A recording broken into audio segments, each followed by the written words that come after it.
Well, there we are. We are live for another week. We've got a small panel so far. Don't know what's happened to Dave and Terry, but I'm sure we will find out. In the meantime, we will kick off in our usual fashion. Bill, what have you been up to this week? I've been working on some audits. I'm looking forward to actually talking to the clients this week who I've written those for and see how we can get the recommendations within them implemented. So I think it'll be fun. So you do the bit with the company kind of after the technical stages of the audit? We take the recommendations I make in the audit and often work with clients to implement them. We put them on Basecamp and we decide who's going to work on what. Sometimes they want to work on certain aspects of it and have us work on other parts of it. Yeah. Sometimes the technical issues can be a little bit too much for some clients. Oh, yeah. Yeah. Mine are a little bit different. I tend to study the business first so that I know what they can handle, what they would need to outsource, and so that I am better able to look at competitors that actually compare. So I kind of audit the business as one of the early parts of my audit because it is going to determine how I weight some of the more technical aspects. If the company doesn't have a lot of technical strength in-house, then they need a different kind of audit to a company that, do you know what? They're all running the SEO tools. They don't need me to tell them what their, domain authority score is and what rankings they've got. They know that. So I kind of need to know that up front.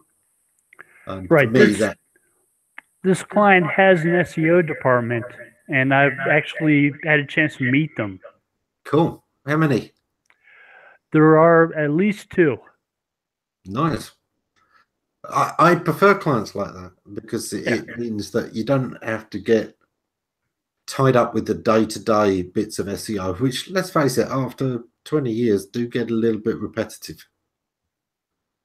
The last thing I want to be doing is going through a site myself and adjusting titles and metadata for the minimal gains that it sometimes gives. But it does need doing to sort of cross the T's and dot the I's. I like when they've already got a team in-house that, if it hasn't already done that, it can do that, and my time can be spent more productively and, let's face it, self-servingly on the interesting stuff. Right. These guys have a ton of links to their website, but they've also got things like spider traps on the site. Right. Deliberately or accidentally? Accidentally. Right. Yes. Yes. Have they got any interesting redirect loops? Not too many, no. Yeah. It happens. Tim's just rebooting and we'll be back. Oh, there we go. There's Fab. Hi, Fab. How are you doing? Hello. Hi. Can you hear me, guys?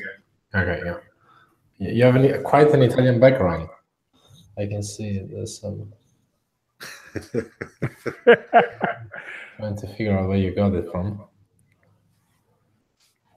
Or maybe it's just the word George is misleading. It's actually from East London. What have you been up to this week, Fab? Well, we're still in the planning process, so mainly giving feedback to colleagues and getting feedback, and yeah, that's the main thing, hopefully. And we're doing some research on some local stuff. Yeah. But apart from that, not much as we just started. I am going to a meet, probably is for later of how I'm going to continue the week, but I'm quite excited because I'm going to this PWA meetup here in London. And last time was quite interesting, actually. There was this guy, I think he's called Jay Archibald from Google. And the stuff moving on that front, and it was quite, is mostly a developer meetup more than Snow SEO. But that's where it gets juicy on some stuff. Yeah. Meetups are such an important part of keeping abreast of changes and getting fresh ideas, aren't they? I signed up this morning for WordCamp San Diego meetup. They have WordCamps based on word-related stuff. We do SEO with so many WordPress sites that it makes sense to offer to speak on SEO for WordPress at this. So I put that in. We'll see if they accept me as a speaker. That's nice. See, sometimes I hear things like WordCamp, and I think that's Bandcamp for people who only do those spoken word records.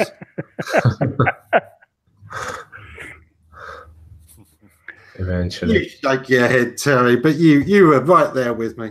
I know. Hey, Terry, how you doing? What you been up to this week? Oh, not much. You know, the usual. Having a little trouble trying to change the background for a row change it for each device. It seems very hard to do, but I think it'll improve the speed of my mobile quite a bit, because you go from a picture that's, if you're trying to cover the whole row, you got to start with one about 1400 wide minimum. And for mobile, you only need 350 roughly. So that makes a big difference in the amount of that you have to download. So it's worth it to do it, but it's complicated. But I'm learning a lot more about Bootstrap and CSS. So Bootstrap's really nice for that kind of stuff because you've already got most of the different device handles in there. So it's not that difficult to do with Bootstrap. It's the CSS that you're tweaking, really. One line of CSS for each device setting when you're working with the Bootstrap framework is all it really takes. I was just looking at the code of a site the other day that was doing something like that. It was for an image, not a background specifically, but they had it tied to the jQueries and to the media queries, and they call it out by the device size. To do just change an image is easy. Because there are things built into Bootstrap to display a certain image at a certain size. However, when you get into manipulating the background images on stuff, you have to figure out how to change the CSS, and that's when it gets real. And I hate using JavaScript. It's pretty simple with JavaScript, I think, but I hate JavaScript with a passion. Like, to me, it's just looking for trouble because of cross-browser scripting. I guess I just been around when that was a real hassle, and back then I decided client-side programmers is for amateurs. If you're using Bootstrap anyway, you've already signed up to jQuery. So, to be honest, Terry, I'd say that's one of those ones where you're closing the barn door after the horse has bolted. You've already got JavaScript dependency. Do it the easy way with JavaScript. Yeah, but the JavaScript they supplied does not manipulate that. No, but adding an extra bit to, I mean, if it's necessary, you change lines in the. You can dynamically call images using different paths, and you set those paths using JavaScript. So you first detect the device you're dealing with, and then you can have a different folder for each of those devices, and the same file names within those different folder names. And it just means that you can dynamically change the folder name once, and that whole style sheet is going to fall into place with the right image sizes. I won't be surprised if at the end I've done it the really hard way, but you know, I'm learning something as well too. So exactly, that's part of the joy of it. And yeah, I mean, I would definitely be using JavaScript for it, because, as I say, if you're using Bootstrap, you've already got the jQuery library going on there. You're already using JavaScript. You might as well get the most out of it, rather than have it just, you know, download. Yeah. Everything I saw using Bootstrap to manipulate that was calling a third-party script for the JS. Every one, because it's not part of the jQuery that they give you. Right. Okay, so if you have to bring in a JavaScript from somewhere else, I'm going to figure out another way to do it. Yeah, yeah. For a start, just look at what it is that they're pulling in from somewhere else and copy that into a local file in the first place, because the less you're having to rely on third parties and less calls, the better. Right. The only time I will tend to use JavaScript from a third party is when I'm using, you know, the jQuery library, which is used by so many things. There's a very good chance they've already got it cached. If I use the most popular CDN for the most popular version of jQuery, there's a really high chance people aren't having to download it at all, and my page is faster for them. Won't come out any faster on speed tests, but it will for the users a lot of the time. Yeah, well, anyhow, we'll see what happens. Hey, Doc, how are you? What you been up to?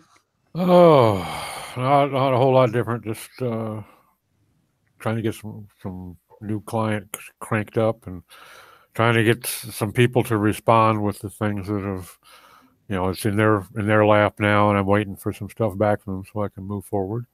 Yeah. And we're getting ready to. Mama's going to take off down south for about probably 2-3 weeks, because her brother's getting ready to have some eye surgery. Oh, right. So she's going to go down there and give him some moral support.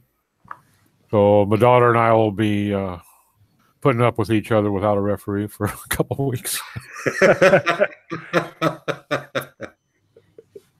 Be afraid. Be very afraid. Yeah, I'll just sleep with one eye open. Yeah. Although she's at that age where you probably don't actually interact that much outside of, you know, meal times and. Oh, she's 26, you know, so yeah. she's got her life, her job, her, you know, in fact, she's got 2 jobs now. They're picking her up to run the clinic up there at the university, and so she's probably going to be giving up the other job. So yeah, she's got plenty to keep her busy.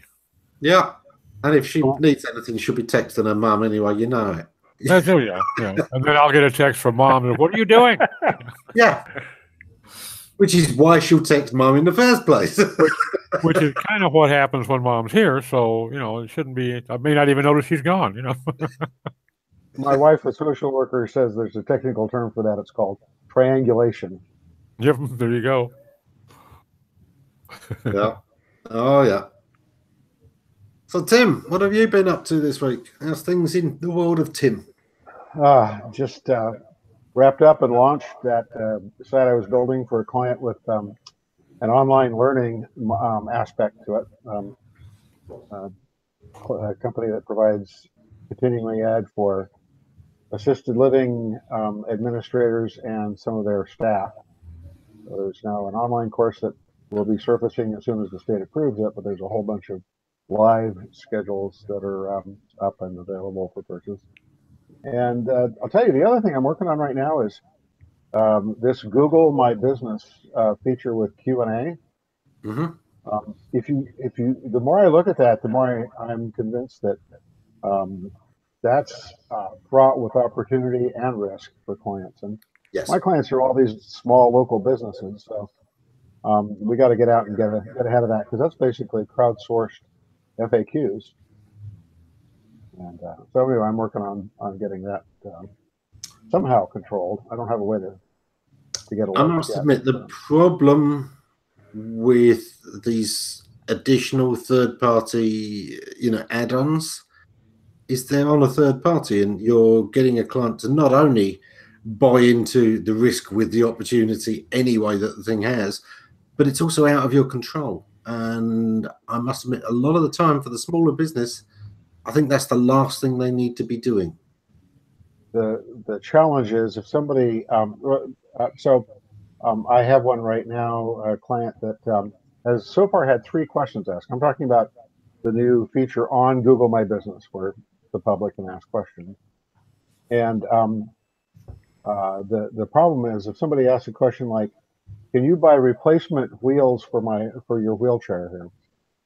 The answer could be anything from, "Yeah, sure, those are available," to, "No, these guys are a bunch of jerks who only service the products that they sold to you in the first place." Well, the tenor of that second answer is one that we want to try to avoid, and yet if we don't manage that, it could happen. We're seeing questions on about 1/3 of our small local clients already on their GMB pages. So anyway, so that's another thing I'm looking at right now. Yeah, cool. I think we have in similar challenges on our side when it comes to, so like all our platforms are built by our engineers, and that's what we decided as a SEO team. But then you suddenly have a recruitment team, for instance, right? Recruitment team need to build not necessarily a microsite, but like a section of the site for the purpose of telling people why they should join our company. And obviously for a lot of stuff, they're going to be relying, the recruitment team by himself would hardly justify on day one a full stack team with SEO people and all the stuff going on, right? So it's us supporting them. And obviously our take on the subject is, if you really care about this, we should build it ourselves. But then at the same time, there's a lot of stuff off the shelf that could give them more freedom and less dependency on coming to us and asking developers to build them things all the time. But even on that, the more I see those solutions, the more they're, you're dependent on this third party to build your future needs, right? And often you end up maybe getting a short advantage in the medium short term, but not even medium sometimes, right? Literally just short term, and then and then you're stuck on the long run, right, with this provider. And also, it's not that no matter this platform that you still need to design that thing, you still need to code up some stuff, right? So it doesn't come fully built anyway, right? So but that's an ongoing conversation, obviously, because in the same way we suggest people not to rely on third party, we also don't give them enough time of our development team to do the stuff, right? So it's a tricky one, but I always think the company that, so if you're not planning to disappear in the next 10 years, build it yourself, right? Or at least build a solution that fits to your business, even though it's a simple FAQ, right? But I'd say if it's more than 2 years, honestly, if it's more than 2 years, then that's enough of an investment. It's probably worth doing in-house. If it isn't, if you don't expect this thing to pay for its development time in 2 years, maybe it shouldn't be on your priority list at all. Not if you've got the trouble with prioritizing things in terms of a build list.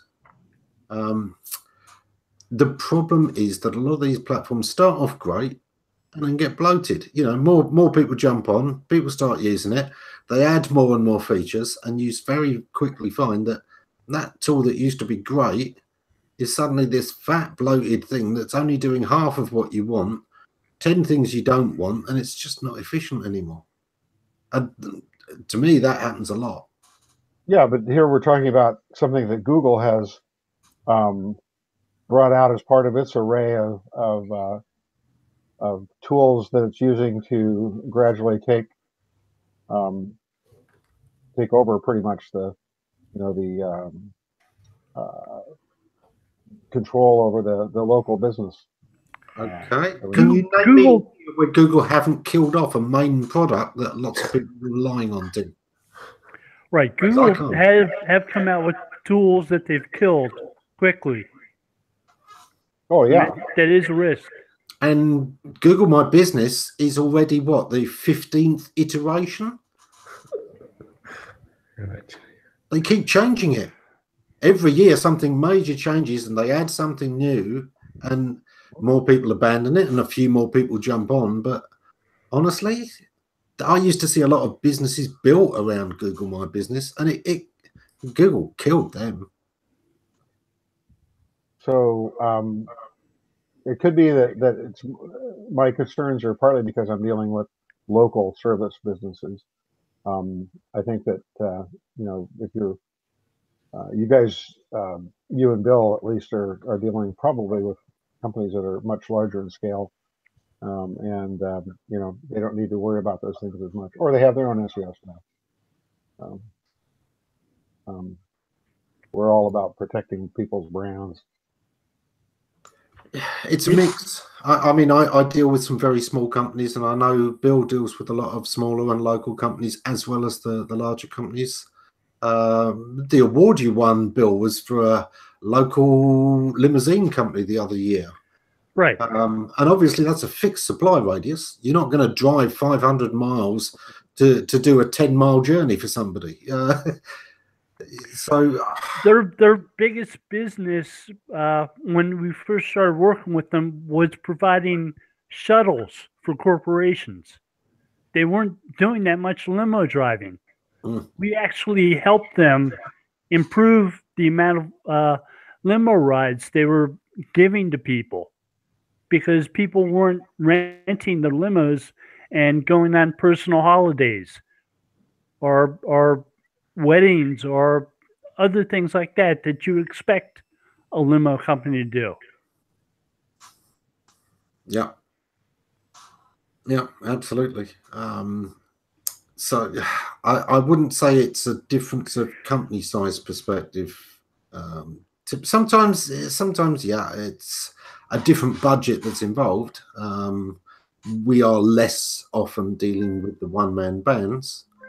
But then again, I support a lot of those in the forums, and I've just seen too many of those over the past few years, almost sweating blood over the latest GMB changes or the latest local changes, or it's hard work for them when they've already got an awful lot of different responsibilities, different hats to wear just to run their own business, and then have to keep up with what, to them, some geek in some other town has decided is a great new feature. Well, of course, then that's why they come to companies like ours, is for help with those things.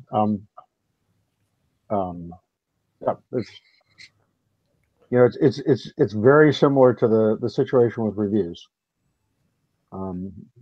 This feature that I'm talking about. Yeah, all crowdsourced. And reviews, as we know, are a tough thing for a lot of companies to deal with.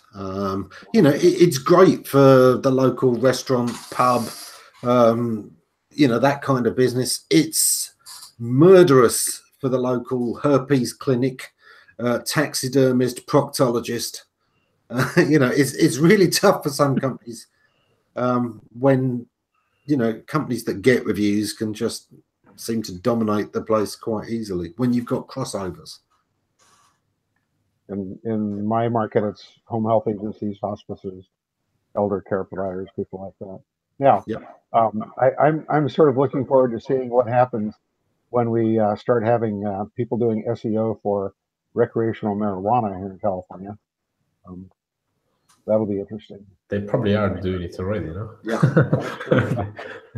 That's something I'm not researching personally. So me neither, but I guess this is the kind of thing where you have to jump on, right? Like, yeah. Well, our good friend Jim Hedger moved over to that side of the business. Obviously, the former owners of Webmaster Radio, Darren Babin, moved over to the legalized marijuana business. Rebecca Kelly, formerly of Mars and all the rest of that career, is at Leafly, if I remember rightly. So yeah, there's actually quite a bit of notable talent from the SEO industry that's already moved that way. And reviews will be part of it.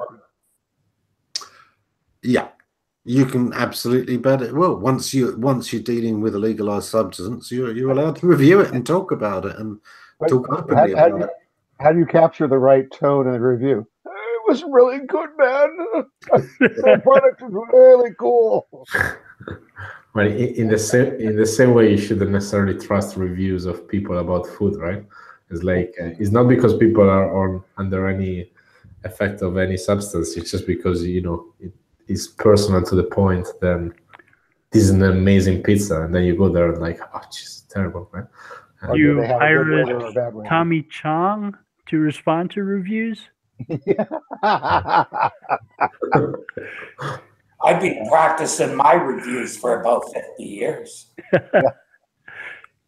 I think sometimes that's one of the wonderful challenges that can actually become your USP, though, is when you then create a panel of reviewers. You might decide, here's our expert taster panel to review local restaurants. And I would have I would want somebody of the older generation, ideally a pensioner, who may still be a little bit questionable about spicy foods, which is anything above fish and chips, to be honest. You would have some of the local Asian community. You would have a couple of chefs, a couple of street vendors, ideally as well, the real fast food, and have all of their collective takes. And it's seeing how it differs between different people that really gives you the underlying truth of a product, isn't it? You need right. People aren't looking for any reviews. They're looking for reviews from people like them. Yeah. Or where they can clearly understand how this person's view is different from theirs and therefore translate and fill in the blanks. Yeah, right. Yeah. That's why, like, a classic example is, Italian restaurants or any Italian pizza without reviews of Italians, it doesn't cut it, right? It's like that's my racist time where I say, like, sorry guys, right? But it's very true, right? I often choose and the likeliness of doing, and to the point where there's one guy even like not doing grammatical mistakes, but even writing some Italian expression on the actual review. That's a clear sign that this guy is actually Italian. He is actually, like, probably has got the same taste. Maybe from his surname I can figure out he's from the same area where I'm from. And then Fab, if you go to Chicago and you try and tell them that Italians invented pizza, not Chicagoans, you're going to get lynched. Yeah, no. And you may not recognize the pizza as pizza. Exactly. I'll try to cut it as a cheesecake, probably, but yeah. If you're sure you don't go there and order a hot dog with ketchup on it either. Really? Oh, I like hot dog with ketchup, actually. I do too, but don't do that in Chicago or New York or New Jersey. Yeah, you'll get lynched. Yeah. Yeah, but then again, or order Swiss cheese and a Philadelphia cheesesteak. They don't like that. You've got to be so careful with different regions' ideas of food generally. The first time I had American mustard, I mean, I was expecting mustard. I wouldn't have minded French mustard. I wouldn't have minded English mustard. But I got this yellow stuff that had no flavour. And what's going on? I tell you what, here's another regional thing that is really interesting. And I just recently became aware of this. Here on the West Coast and in the Midwest, most of the Midwest, if you say to somebody, bless your heart, I'm talking in the US, bless your heart, that means, well, you're good on you. You're a good guy or a good person, or it's not what it means in the South. Yeah. In the South, the first time, so I hired a content manager last year who's in North Carolina. And the first time I said that to her, she looked at me shocked on the video and said, what did I do? Yeah. Because there it means basically, you're a little slow, aren't you, sweetheart? Who knew?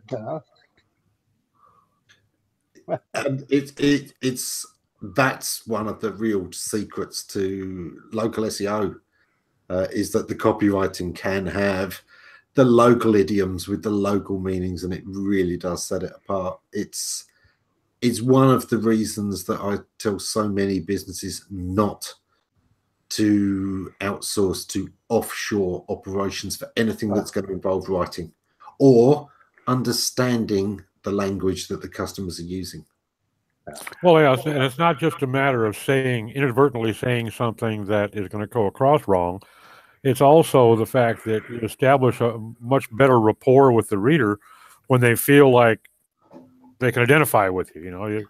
This person knows what I'm thinking, what I'm living through.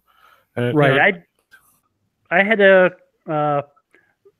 SEO client who wanted to build a nationwide DUI referral site. And I said, have you studied what DUI is called everywhere? Mm-hmm. Because it's not DUI in some states. DWI. It's in some cases it's a misdemeanor. In some cases it's felony. It's a felony after the second offense. Some areas. Or if there's a personal injury or damage over $250 here in California, there's those states' laws. That gets really tricky when you start trying to use the vernacular, because, like you say, the terms are so different from one state to another. Well, there's a difference between assault from state to state. I'm going to kick your ass is assault here in California. So I suggested they actually get some paperwork from the different courts. There you go. Of the terms that they use in each of those states, because this way, if they use a certain term in a certain type of subpoena, somebody might look it up.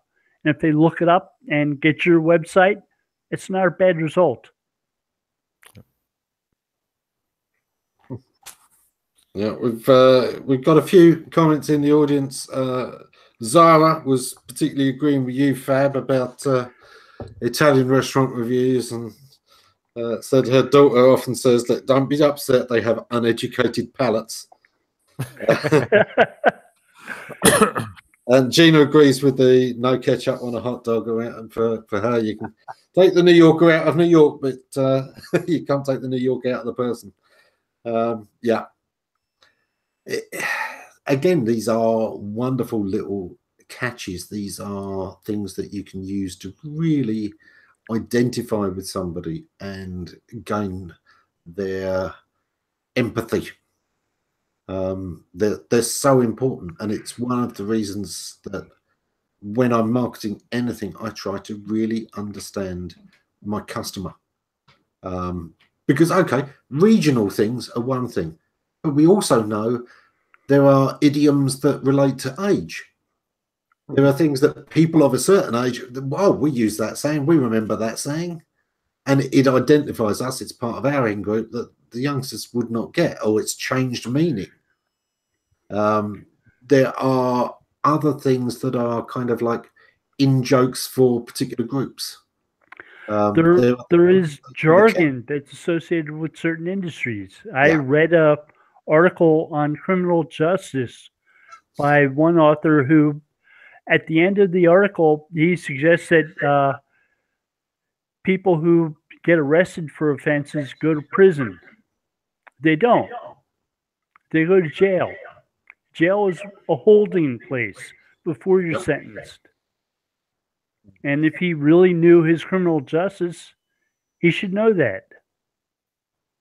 And it destroyed his credibility. He had written a really good article up till that point. Yes.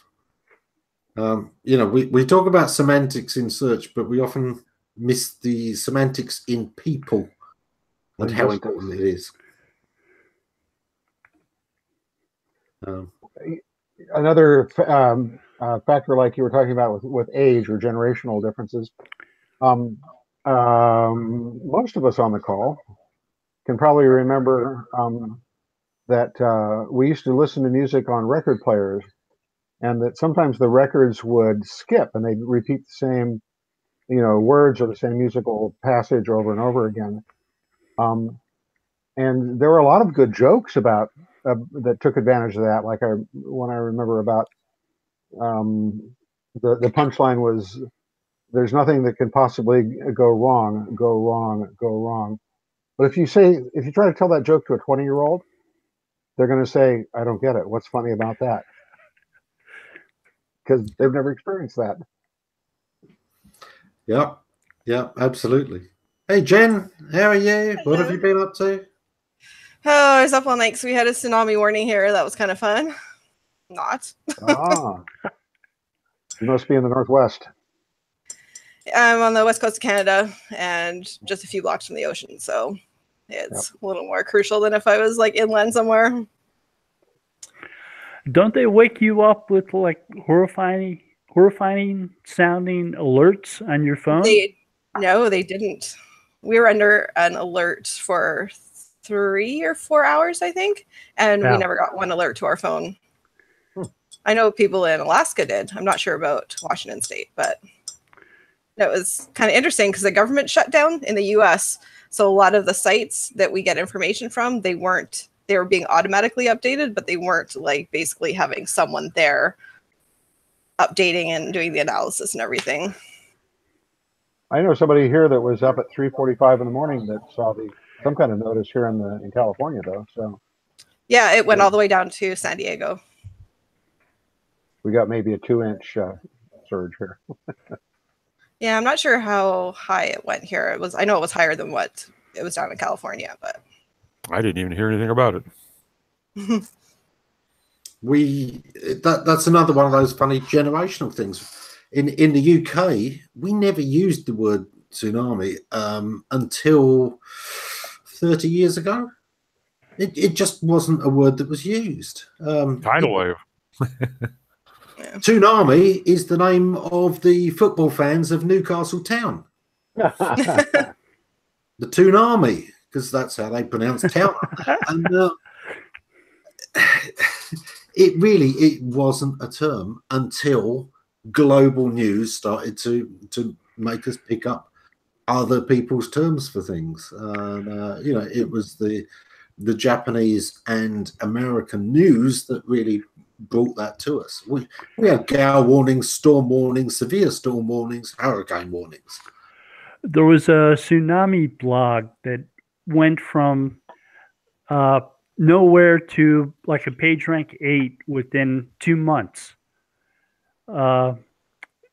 during a point in time. And I remember people asking Matt Cutts, is that okay? Did he get that much page rank that quickly? Yep. And Matt said, yeah, people are linking to him. He's linking to places where people can get information from the Red Cross and other sources. Yeah. Absolutely. That's just how language evolves and how people adapt to new things that come along. I wonder how many sandbox discussions centered around that one. Yeah. Sometimes I do hear the word sandbox and immediately think of kitty litter. Yeah. I don't think I'll ever think of Sandbox as anything other than Google related ever. It's like so ingrained. Oh, we got a comment from Gina. As you might know, Gina has been through a few of the natural disasters recently herself, and we're glad that she's doing well. But she said one of the cool things that's come out of the recent disasters there is what a connector it has been for the community. It brought a lot of people together.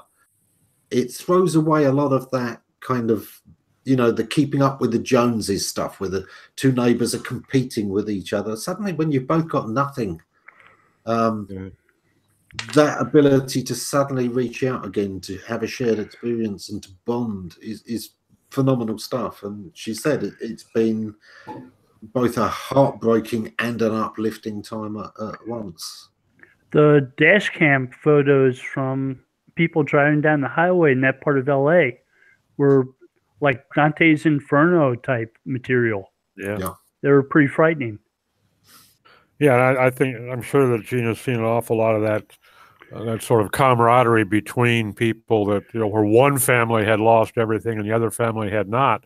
You almost feel guilty. You know? Survivor guilt. Yeah, and it definitely can make a community a lot stronger. Yeah, it will be interesting to see how long it lasts and as it starts to fade away, and whether that will be people themselves feeling it less over time, or whether it's because more people will come into the community again and that community will rebuild, and overall the makeup of those people change. Because sometimes you do find that a community does that. It's got a core of people who went through a certain event who are always bound by the fact they went through that event. A community within a community, and it'd be interesting to see how much of that plays in. Yeah, some of the sociological events are kind of interesting. Yeah. Aidan McCarthy throws in that in Oz, everyone is your mate when the fires or the storms hit, even people you've never spoken to before. Absolutely, there is a camaraderie, a common human bond. The battle for survival really does kind of bring a lot of things into focus and throw away a lot of the tiny little divisions that we tend to throw up normally. It's an odd thing about human nature, isn't it? That we're more likely to argue with people we are almost identical with than total strangers. You know, somebody who's completely different from us, we don't really associate with, so we don't mind too much what they're up to. It's the guy who's in your profession who has one difference that drives you up the wall. You know, SEOs are much more likely to rant about link builders than bank robbers. True. You know, we worry about the problem we see and the one that's close to us and the one we feel tarnishes our reputation a lot more than the things that to us are distant or not personal. Yeah, that's a good point. There was a time in the U.S. After the 9/11 attacks when the country seemed very united, and that's all slipped away now. Seems like. Oh yeah, yeah, that's history. I think that's mostly true, unless you were Muslim. Well, yeah. There was a lot of anti-Muslim sentiment around that time. I remember some of the protests and vehemence against mosques being opened, as if anybody actually thought that God-fearing people had done that. Yeah, I don't know. Sometimes it's good, sometimes it's bad. One of the things I did like in London is that a lot of the time, when there are attacks like that, actually, you spot that London is a very multicultural city, and I don't see race playing as much of a thing afterwards. Mostly. Although there are times when, if you're a Muslim and carrying a backpack, yeah, that's a bad thing to be on a train right after. That was probably mostly from people that were not actually, mostly tourists and people that were actually, so like even on the tube, like actual people from London, they were totally comfortable with things, versus like you were seeing like different reaction from people that were obviously not living. You know, if you live in East London, there's a good chance that 99% of your neighbor are like they are from a different like religion that you are, right? So it's like there's nothing that people are used to that and people are not. Is probably from, yeah, I agree. To an extent, it's the old haters are gonna hate. You know, some people are going to latch on to anything as an excuse to bring out the hatred they already had inside. And others are going to see that as an experience to, you know, to come together and solve differences that are causing these issues. Well, I think in a lot of us, it's a matter of personal philosophy. You know, are you more interested in accentuating the differences between you and this other guy, or in identifying the similarities? Yeah. And I think all of us have more similarities than we typically think about with most other people. I mean, even, you know, take some Aborigine out of the middle of the Amazon. You've got a lot in common with him. You know, he's got his dreams, his hopes, his fears, his family to take care of, his responsibilities, just like you do, you know, rather than focusing on the differences. And I think I know some people that focus on the similarities, and they're generally not only a lot happier, but they're also a whole lot more pleasant to be around. Yeah. And like you say, sometimes, you know, the hate bubbles to the surface because there's just so much of it there. Although saying that, I was recently looking up something related to the Dunning-Kruger effect, and they were pointing out that in Asia this is much less of a thing, because people don't have the same ego. It's not a cultural thing in the same way. Yeah. Ego is you know, frowned upon generally. Showing off that you've got a lot is crass. Yeah.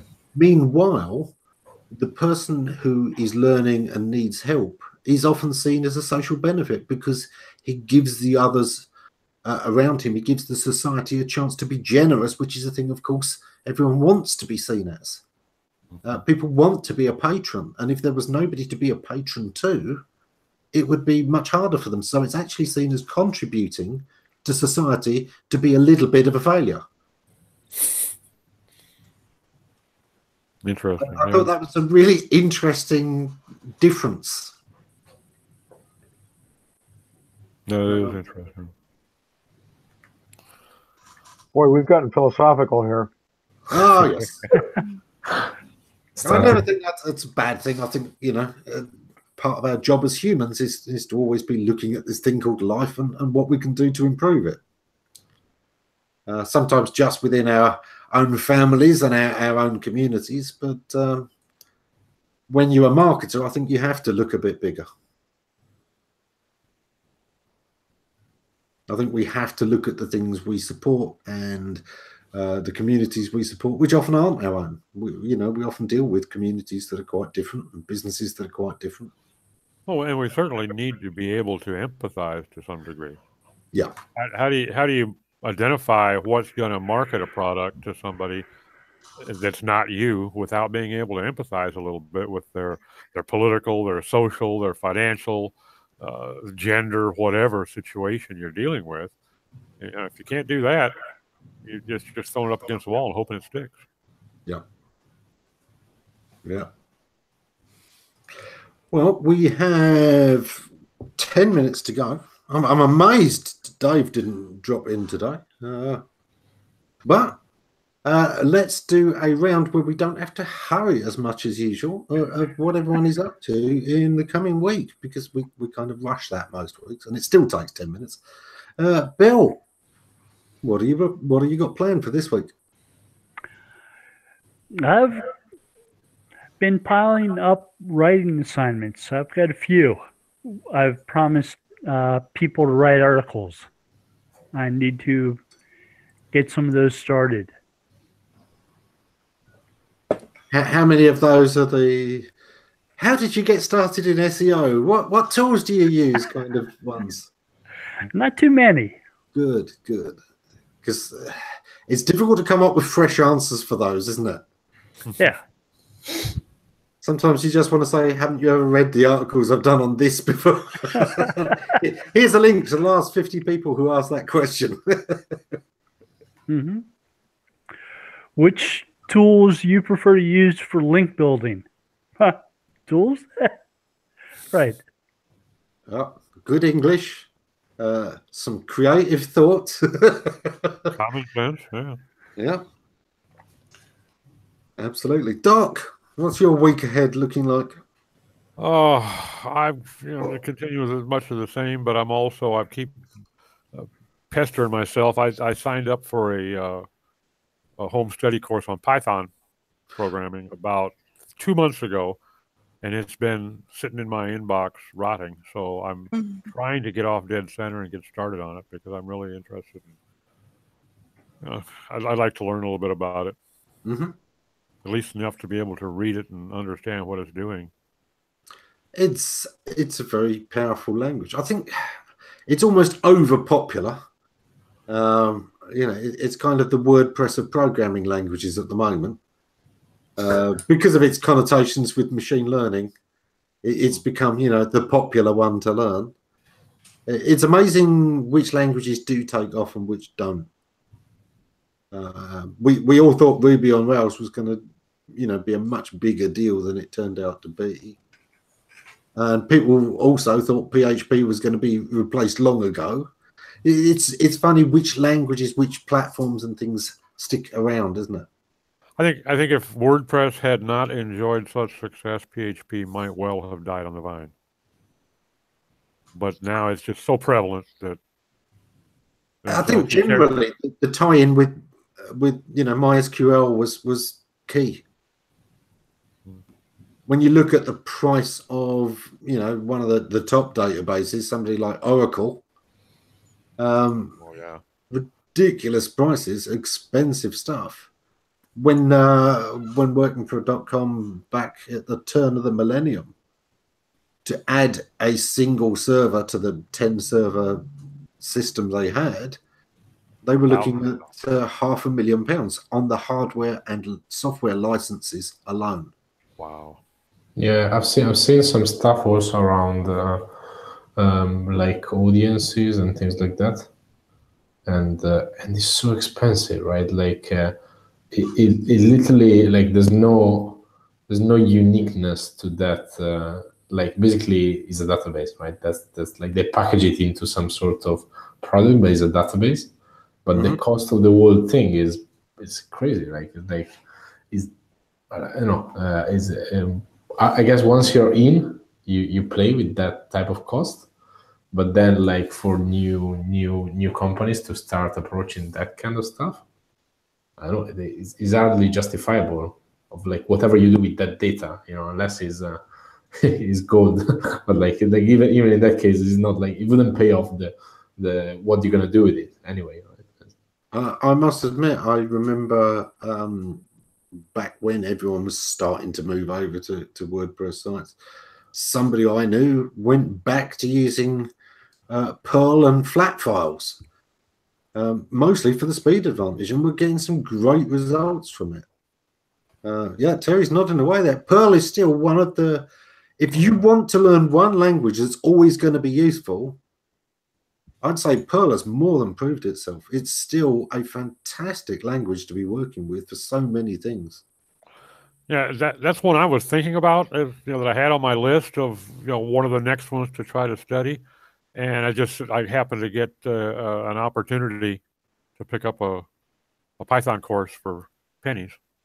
Right. But push it to the head of the list. But yeah, Perl is definitely. And from what I'm told by people that know, it's easier to learn than Python as well. Yes. Yeah. It's a slightly lower level language. you are, with creativity, able to do almost anything with Perl, but it didn't have all the, kind of fancy handles for things that a lot of languages have today. Didn't work very well with HTML at all.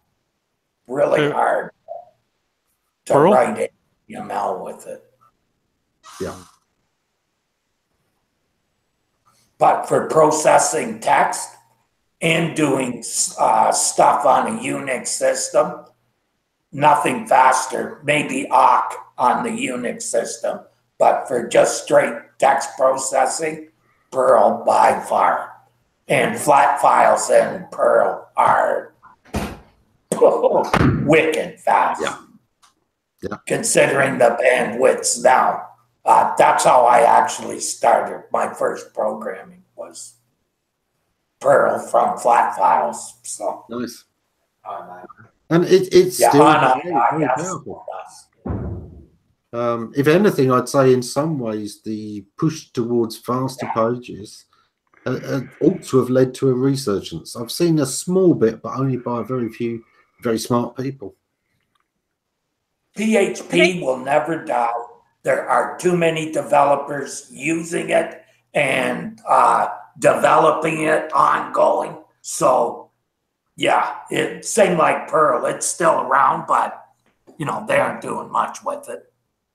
Because what it does well is as far as you want to go with it. I looked at Python, no thanks. And I looked at some of the newer languages.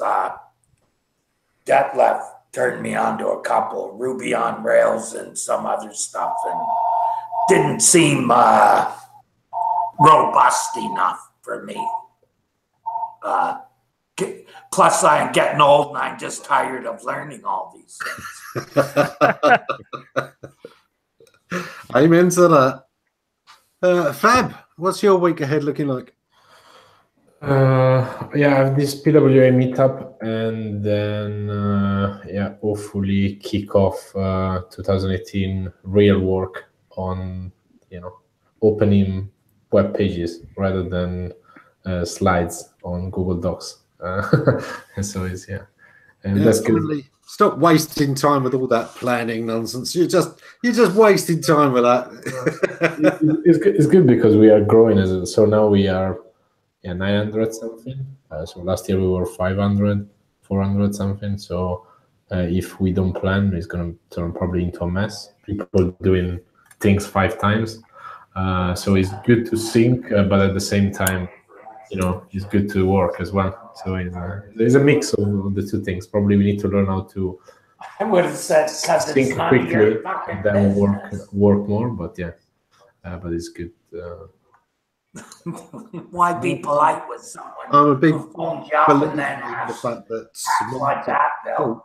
Just tell them to fuck on. Yes, Terry. Once you forgot to mute. Sorry, I didn't realize we were still alive. You gotta quit holding back, Jerry, and say what you mean. On that, Fab, I was saying recently, I'm still a real believer in the old measure twice, cut once.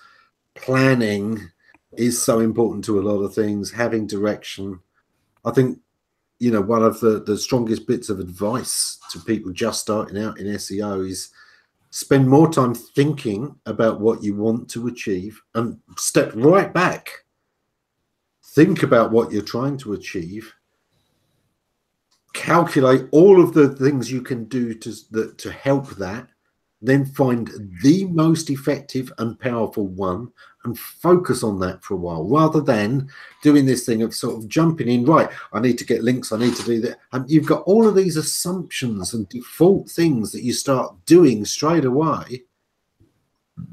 And 80% of that is going to be wasted time when you consider that instead you could be the sniper. Line up the shot, take your time, and then take that killer shot. Find the thing that is most effective in that market. All those links, if you're up against companies that have even more links, it's going to take you years to build up enough links to outdo them. No, that's the last of our concern. We don't build a single link. Our problem in focusing is like we have, I don't know, 6 to 10 products that are different level of maturity, or it's just about which one to push now. So that's the, you know, we solve the link subject by not doing it, deciding not to do it, but still we need to figure out like what we're going to build, or like out of the stuff that we have, which one is getting developer love and which one we have to let it run without. Your hardest decision, Fab, is which office shall I work from this time? There's that one with the pool, that's really nice. Or that one's got the great restaurants. You know, they always globe. Unfortunately, it's not like most of our team now is in London, and we do have people in other offices, and we work with them, but most of our team is London and Tallinn. So my traveling is also, you know, when I got to travel quite a bit, then the people you're missing too many stand-ups, and then it gets dangerous. So it's but eventually it's an option, but for the time being, like, it's good to be in London. I don't no swimming pools, unfortunately, not in the office. I can go to swim by myself, right? But, yeah, we'll send you a little inflatable paddling pool. You can have it in the office. Yeah. On that note, we just opened like a new office in Tampa. And like that is the kind of thing that kills you when it's January, wherever like you are, like in London or other countries, because they are short sleeves preparing for the spring break, and like that's like fine, like what am I doing here, right? Like the poor, like the cheapest Holiday Inn has got a swimming pool there, and you're by the sea. So it's but yeah, unfortunately we are here. So. There's no. It is a good time to move over to Little Miss. I didn't sleep because I had tsunami warnings. No, yeah, exactly. Yeah. Jen, what are you up to this week? Get some more sleep. Writing, because I'm sure you didn't guess that already. Trying to decide if I want to go down to Australia again this year for a conference. I got to figure that out. And that's about it. It's a lot of travel, but it's a lovely country. So, which one in Australia, Jen? Adelaide? Yeah. Yeah. That's I went to. Yeah, I spoke at the first one they did 2 years ago, and then last year I had to skip it because my sister was graduating from university, and then so now I'm like, do I want to go? Yeah, you know you want to. Yeah, it's like the 19 hours on a plane. That's not so much fun part. That's a killer. Yeah. Yes. Long flights are still a pain in the proverbials. Yeah. Terry, what are you up to in the coming week? Not much. Not bad. Bringing in the gasoline truck, I guess we'll put a little, put out some fires. With gasoline, yeah. Talking of putting out fires with gasoline, somebody wrote a great article on LSI recently. That should get lots of people talking about it. That was a real nugget, wasn't it? You don't expect them to actually read and understand the article, do you, Bill? They'll just say, oh, Bill Slawski was talking about LSI, it must be real. That's what I was afraid of. Yeah. Yeah, if their reading comprehension skills, as evidence would show, are slight, then you may have just thrown some gas on the flames. Probably the same people who are actually talking about it retweeted that in the first place, right? And without actually understanding what. Yeah. Well, despite having more time to go through the WhatsApp this week, we have run out of time. I'm still doing my sort of ask me anything. Pick my brain, they called it. I said it was fine as long as they didn't use a real pick. But other than that, we will see you next time. Take care, everyone. Thanks for joining in. Bye now.